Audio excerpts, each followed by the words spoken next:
Pada masa pandemi corona seperti ini, hampir semua perusahaan penerbangan mengalami turbulensi. Lalu, langkah apa yang dilakukan pemerintah untuk mempertahankan perusahaan penerbangan PT Garuda Indonesia Tbk, serta bagaimana peluang tradingnya?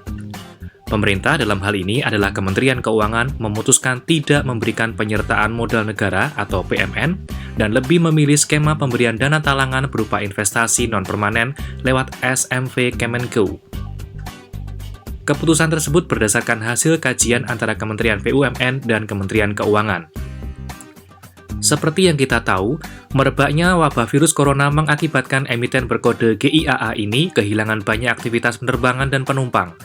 Pada saat yang sama, perusahaan tetap harus membayar kebutuhan operasional seperti kewajiban leasing dan sejumlah pengeluaran lainnya yang harus tetap berjalan. Selain menghadapi permasalahan permodalan, saat ini Garuda menghadapi kebutuhan dana untuk operasional perusahaan yang lebih mendesak, sehingga dana talangan ini difokuskan untuk membantu mengatasi masalah operasional. Nominal dana talangan tersebut sebesar 8,5 triliun rupiah. Dana talangan ini berarti utang, sehingga kami tidak menyarankan saham GIAA untuk investasi jangka panjang. Kami melihat dana talangan ini bisa berpengaruh terhadap masalah cash flow perusahaan di masa depan.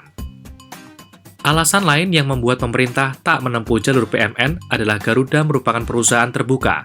Dengan demikian, setiap penyertaan modal tentunya harus mempertimbangkan pendapat dari pemegang saham lainnya.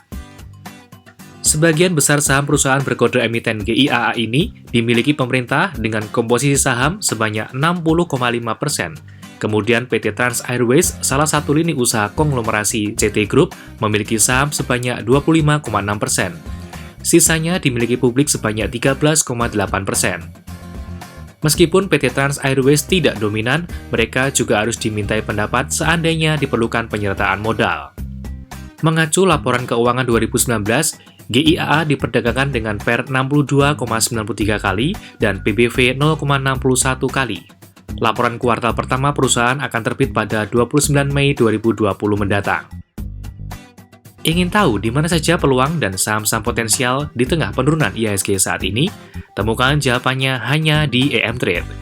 EM Trade adalah aplikasi yang memberitahu Anda beli jual saham apa, di harga berapa banyak boleh beli, manajemen risiko, dan bisa tanya-tanya sepuasnya. Daftar sekarang di emtrade.id. Disclaimer, setiap pembahasan saham dalam artikel ini bersifat sebagai referensi atau bahan pertimbangan, dan bukan merupakan perintah beli dan jual. Setiap keuntungan dan kerugian menjadi tanggung jawab dari pelaku pasar.